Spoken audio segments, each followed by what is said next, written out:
KeepItBasement here. KeepItBasement the Sweens with the comedian Andrew Schulz. Schulz. I don't know what to talk about really to start off because I got so much and I don't want to annoy him like last time. But I guess to start off, I want to talk about the Joe Budden podcast and Charlamagne on the Breakfast Club. When Joe Budden went on there, Joe Budden pretty much said how the rumor was Brilliant Idiots is ending. Right. And also on the Joe Budden podcast recently, they said you were a bad co-host because Charlamagne is a New York Times bestseller now, and they were trying to say you don't match up with him. Right. How do you feel about all that shit and everything like that? Well, you asked how do I feel about which one? Both, but the first one about Joe Budden. Is the podcast still going on? Brilliant Idiots? Yes, of course. It has been going on. We took a couple weeks off. I think everybody knows why. We don't really gotta get into it that much. I think if you are an intuitive person, you could figure out why we took a couple weeks off. Yeah, but whatever. I won't comment on it. But we're not commenting on it for the right reason. You gotta trust that. But and as far as like, what did they say? They said that he's the best New York Times bestseller, and then what? They kind of like tried to downplay you. I know I saw it on Twitter. Rory and Mal and Joe Budden. I guess what I would say is like, my debut comedy album, independently produced #1 comedy album in the world. You know what I mean? I've been a lead in a sitcom. I've been a co-star of a dramedy. I got over 20 million views on my stand-up clips on YouTube. I'm elite at what I do. You know what I'm saying? I have an international tour. I sell out. So I'm elite at what I do. What I asked them this last week on the podcast is, we know Joe is elite at what he does. I just don't know what Rory and Mal do. Do you know? I know Rory worked in the music industry, and I think Mal's related to someone affiliated with Jay-Z. They do stuff behind the scenes in the hip-hop industry. Right, but like, what have you done? What have you done on an elite level? Where's your #1? Where's your best-selling book? Where's your #1 album? Like, you have to judge people within the context of their profession.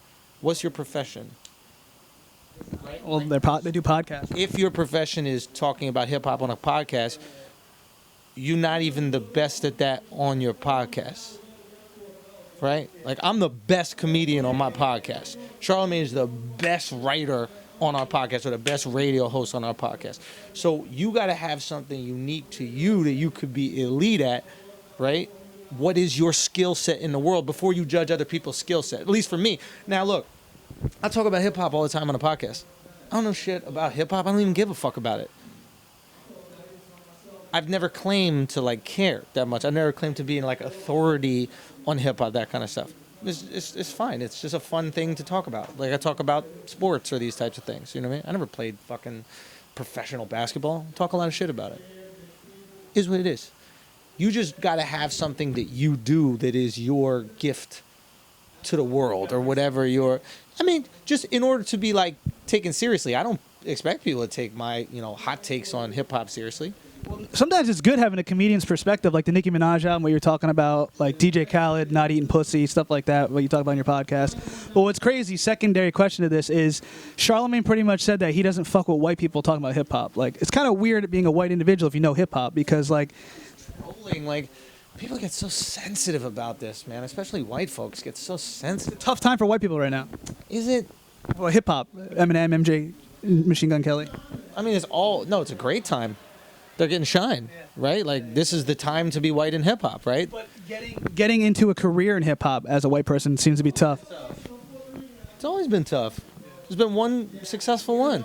They did by themselves. Beastie Boys did it as a group, but they were kind of grandfathered in where hip-hop hadn't fully established itself as, like, this black art form, right? It was like this thing that popped up in the Bronx, and we didn't really know what the fuck it was at the time. I'm not old enough to judge it, but it was just this new thing, right? So, like, the rest of the black population in America wasn't like, oh, we're also doing hip-hop. This is something we all did at the exact same time.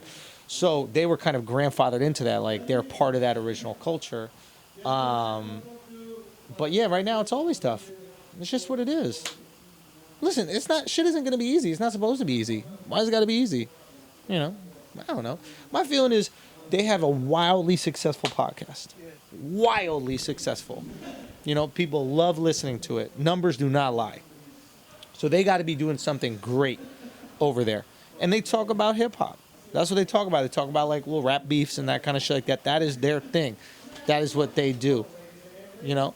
But we have a little bit different thing. Exactly. Like we, you know, I think what we talk about, the conversations we have, they're a little bit more broad, right? We're going to talk about politics. We're going to talk about gender issues. We're going to talk about like just motivational shit for your life. Like it's comparing apples and oranges. You know, Why can't people listen to both? I don't get it. Like, they should.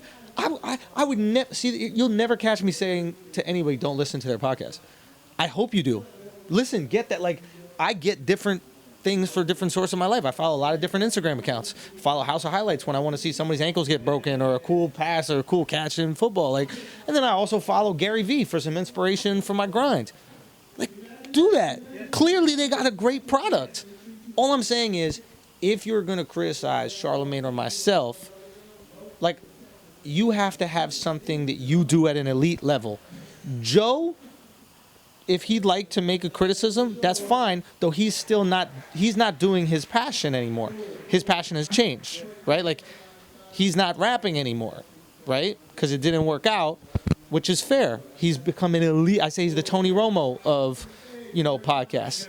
He's elite at what he did. You know, he went for, like, Tony Romo's elite at analyzing things. That's great. What I'm saying is, if you're going to come at us, you got to understand you're dealing with people who are still doing their passions and operating at an elite level. You know what I mean? You're doing more than just a podcast as well. You're a stand-up comedian.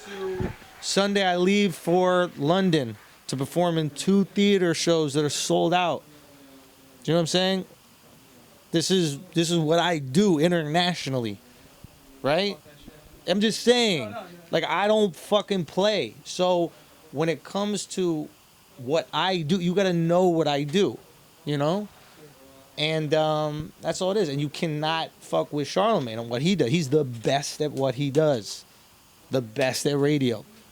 You know? So it's just one of those things that's why I'm just like, yo, it's just, that's fine. Hey, let's have this cool little banter. Let's do that, the other. But what are you good at that we could criticize? Like, you're going to come at our profession. What are you good at? Oh, you don't have a thing? What do you do even? Well, I agree with you guys, and I agree with them too. Like, Charlemagne was downplaying them. They have a great podcast, and they do stuff like. He bigs them up all the time. He tells people it's one of his favorite podcasts he listens to. I personally don't. To them. I'm not a big like hip hop like drama guy. Yeah. Like, I just don't care, right? But I would never deny anything that has a million fucking listeners or something. Like, the fact that they're even concerned about Charla or what he's got going on, or me or what I got going on, it's kind of silly. It's just, why? Like, why do you care? You're great. You're killing it. My point is, like, you can't get into radio right now like Charlemagne did back in the day. It's real tough. So podcast is another form of media to get involved in, and that's what they're doing. Why even get into radio? I'm just saying as an example, like, how someone's got to start somewhere. Like, you can't say someone's a shitbag podcaster, or shitbag MC or shitbag radio personality. You got to get started somewhere, you know? I love podcasts. Yeah. This is what I'd rather be doing podcasts than radio, me personally, right? Because it's more accessible. Yeah. And what do we do with radio now? We turn it into a podcast, right? Yeah, good segue. Talk about the industry and how, like, you use, like, you're not a fan of the industry, and you just kind of have your own following and own fan base. This is what I love about Budden's process. Like, I didn't really know a lot about Joe Budden, I'll be honest with you. I knew about Pump It Up, and then I knew he had this Joe Budden podcast that talked a lot about hip-hop and shit, and I would see Everyday Struggle clips, this, that, the other. I knew about Slaughterhouse, like, from the periphery. Again, I'm not like a huge... You're a big fan, sure. So, but then when I started, like, seeing his grind, and, like, he was doing all these shows and really working YouTube, and I was like, yo, I'm doing the same shit on my comedian grind, right? I got my own special I'm putting out on YouTube. I do my road vlogs on YouTube, right? That's really similar to what he does with his little pull-up shit or whatever these other things are. Like, it's the same. We're all in parallel universes here. Funny to beef. It's like you guys are doing the same shit. You're never gonna catch me say that the grind isn't good. You're never gonna catch me say that I was super complimentary about the interview on Breakfast Club. I thought it was great. So I have no interest in, like, making people feel a certain way, this, that, the other. if you're going to, for Mal and Rory, I always liked Rory. I don't know anything about Mal. I always liked Rory. Whenever we interacted, he was cool. So, like, my only thing is, if you're going to come at us, for what you're going to come at us, you just got to do something yourself. You know what I mean? It's like, if you're going to say that the chocolate from Charlie and the Chocolate Factory is whack, do you make chocolate? No. You know what I mean? So it's like, you don't know what goes into making a chocolate, right? So you make sure you have something that you're elite at. I know Rory is in the music biz. Like, if he was an exec and he found all these different bands and he brought them up, I'd be like, dog, you were elite at that shit. Oh, he's part of Henny Palooza, I think, and I forget the other one, the newer one. He does stuff like that. Yeah. I do a podcast, Flagrant 2. Kaz is as well. That's awesome. It's not an art form. Do you know what I mean? Like, it's not, you throw an awesome party. It's fucking amazing. I've been, it's great. But, like, that's not what your gift to the world is, right? Like, there's a difference between, doing a podcast. And clearly you are doing something great on the podcast because people are listening. Yeah. Facts of life right there. All I'm saying is you're dealing with two people who are elite at their professions. Yeah. Elite. That's all I'm saying. So I need to know what you're elite at. Speaking of the podcast real quick, Damon John was on. You asked him a good question about analysis paralysis. I feel that way sometimes where I feel like I got so much to do or so much going on and I don't do anything and I kind of fuck it up and I'm like scared of the success for it. And then also I just think about so much like all the time that I kind of just like fuck everything else up because I'm like not focusing on one task. Instead I'm trying to do like 5. Right. You feel me? Like with certain things. It's pretty normal. And I think that's why that question probably resonated with a lot of people, is that we have too much opportunity, too many options right now. It's pretty awesome when you think about it. We live in a great time where we are paralyzed by options, right? You know who's not paralyzed by options? Motherfuckers starving in East Africa. They're not paralyzed by options. Oh my God, there's so many different types of peanut butter. What am I going to do? They'd love any type of peanut butter. So you have to be grateful for this shit. Stop being a bitch and choose whatever fucking thing you want to do and then fucking do it. Right? There's too much of this. Everybody's a victim. Now we're victims of too much success. What a pussy ass way to look. Suffering from success. Word to DJ Khaled. Word to DJ Khaled. Did he say that? I don't know. It was one of his albums, I believe. Suffering from success. That was before like he took like a mainstream dive and blew up. Like he kept saying, "I'm suffering from success." It was funny. Good for Khaled, man. That's another. There's no reason to hate on success. That shit's just bitter. I got a question also. Would early stand-up comedian you do an interview before you get on? Like, have you evolved like as a person and as a comedian, like where like you don't even like you give less fucks as time goes on because you're so experienced at doing shows? Like it's just like fuck it. Like there's no like revved up feeling before you get on stage anymore. Like you nervous a girl comes that you like or your family? Sure. When there's people in the audience that I want to impress, there's definitely some higher stakes. But it's just I don't want to get here an hour early and talk to you. You know what I mean? So, like, I'd rather talk to you while they're on stage. Like, an hour early would inconvenience me. but I have to be here when the show starts or else the club freaks out. And I still was like 5 minutes late. So I figure I might as well do this for, 10 minutes before I go on. And then I'll leave myself. I usually will leave myself. I like to leave myself like 15 minutes before just to like think about any thoughts I have, get my shit together. Well, how you feel about now Lil Duval? He's been doing music this whole time. Nobody really realizes that, and he's found all the success off this one hit song. But like, what kind of does he give you any inspiration? I know you've known him for a long time, so I mean, and nobody realizes he's been doing comedy since 2000, 2001. So I mean, you know what I mean? Just what kind of impact has he had? Duval's my idol, man. I love everything that he's done with his career. He's like a perfect example of like resilience and self-reliance. Like he built up this following online, and he was like, if the industry wants to fuck with me, cool. If they don't, cool. I don't need them. And then when you do that, you actually create a platform where you could say whatever the fuck you want to say. And the industry will try to block you. They'll try to say, hey, this person's a piece of shit. We can't work with them. But it doesn't matter because he could go to the comedy club and sell it out. So I am so fucking happy that Smile Bitch blew up because I just been a huge fan of Duval, and I just think he's like a great philosopher, not even more than comedian. I think he's a great philosopher. I fucking love Duval. He's an idol, and I emulate a lot of the things that he's done in terms of like trying to shape his career and create that fan base that really insulates him from someone else having power over him.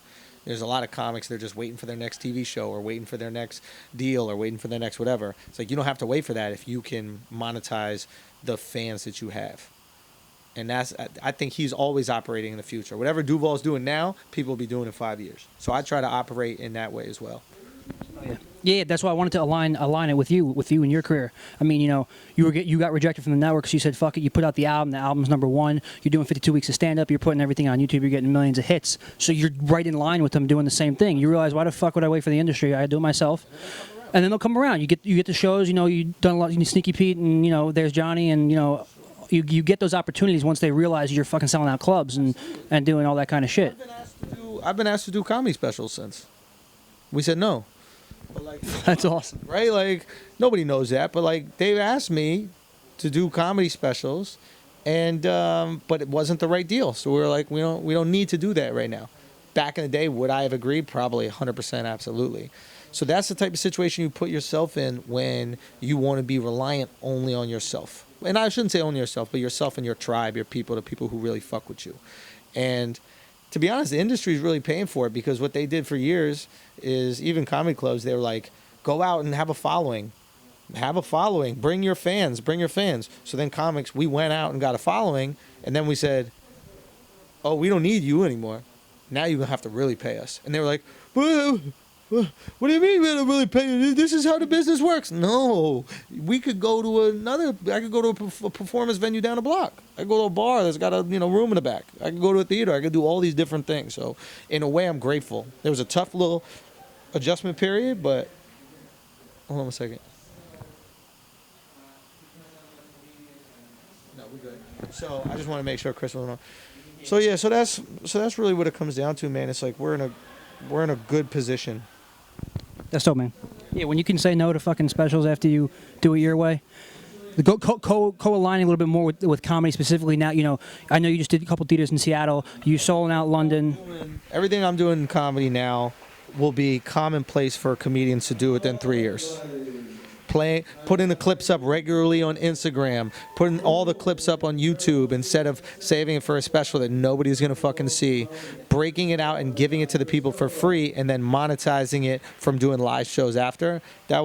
Every comedian will be doing. It's already happening. I already have comedians come up to me and they're like, "Yo, man, I see what you're doing. I'm doing the exact same shit." And I'm like, "Yeah, do it. I don't own this pathway. I'm just blazing it." Do you know what I'm saying?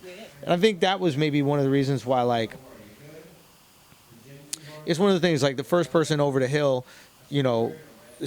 might see the sunshine, but nobody else is there to see it with them. You know what I mean? So it's like the second and third person that do things are often, like, Tony Hawk wasn't the first kid to, like, be skateboarding in, like, pools and shit. He was, like, the second or third one that got all the shine from it, So I'm fine being the first one to do these things. I think it's great. And the people that know, and it's cool. It is what it is. I hear you, man. I say stuff like that all the time. Some comedians don't like that. Don't like putting the stuff out on social media and doing all that stuff. Yeah, they don't like it because a lot of comics don't want to do it, and they can't do it, frankly, because they don't want to give up the material.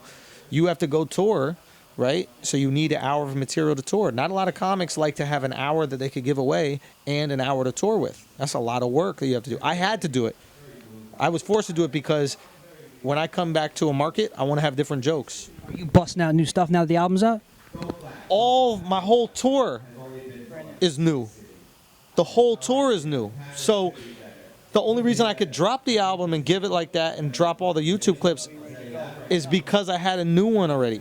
So now the grind happens, when I'm done with this tour, is when I I got to put together a new fucking hour. A whole new hour, and then I'm going to start giving this away or shoot a different special, these types of things. We got some projects on the fucking hyped for that.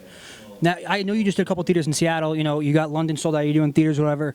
Do you notice a difference when you're playing a theater compared to a club if you're newer to theaters, or do you feel like stand-up comedy was meant for a club, or can you get that same thing going in a theater? Comedy in a theater, you could do comedy in theater. It's meant for a club, but you could do comedy in theater. And let me not get it twisted. Like, tonight we're doing a show and there's fucking 75 people in the crowd, right? So it's not like every market I'm going to, I'm not trying to put out this image that every single thing is sold out. Did I sell out Seattle? Yes. Did I sell out Vancouver? Yes. You know what I mean? When I go to a place like this in Jersey where I'm doing 5 shows, you know, in 3 nights, the 800 people that might come see me might split themselves up between 5 different shows. You know, so it might be different. It's not, you have to find your markets. You know, it's not, there's no such thing as like universal fame anymore. The people know you. In Seattle and Vancouver, they fuck with me. In New York, they fuck with me. In New Brunswick, they're like, all right, yeah, all right. You know what I mean? Build that fan base, and you know. Exactly. All right, Chris is on. Last thing about Flagrant 2. I know you got two thriving podcasts. You know, you've been best friends with Akash for a long time. You're doing this podcast with Akash and Kaz. Sometimes you touch on a little bit of the stuff you touch on Brilliant Idiots, but obviously it's sports focused once you get into it. I just want to know, like, you touched on it with him earlier about how you're not a big hip hop head. So how are you able to just you blast out insight and knowledge on so many different topics: politics, science, fucking now sports, hip hop with you, Charlamagne, and whatnot. How are you just able to just do that? And Flagrant 2 has been blowing up so quick. You're able to do, you're able to do live pods and whatnot. Were you expecting that? Since you had so much success with Brilliant Idiots, were you expecting it to come so quickly with Flagrant 2? Absolutely. Hell yeah. I'm me. You know what I mean? Like, at the end of the day, you got to believe in yourself. Otherwise, we shouldn't even be doing this. It really just comes down to, do you believe that when you talk, motherfuckers should listen? Do you believe that do you believe your opinions are that interesting that people should fuck with you? And most importantly, more than all of that, do you respect the people that listen?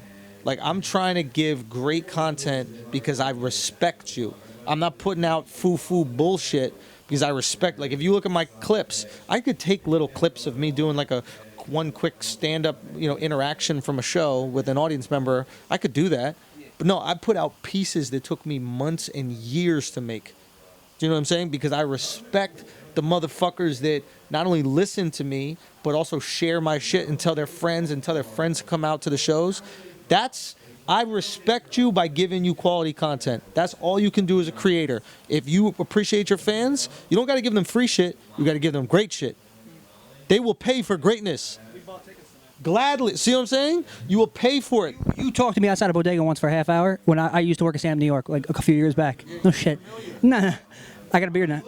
No, yeah. So, I mean, like, you like a guy, like, I just fucking slid in your DMs. Like, you could have said fuck off. You could have completely ignored me, which happens all the time to us. So, like, we all understand how much we appreciate this. Like, you're selling out fucking comedy clubs. You know what I mean? You're not like some open mic or like me or like somebody else.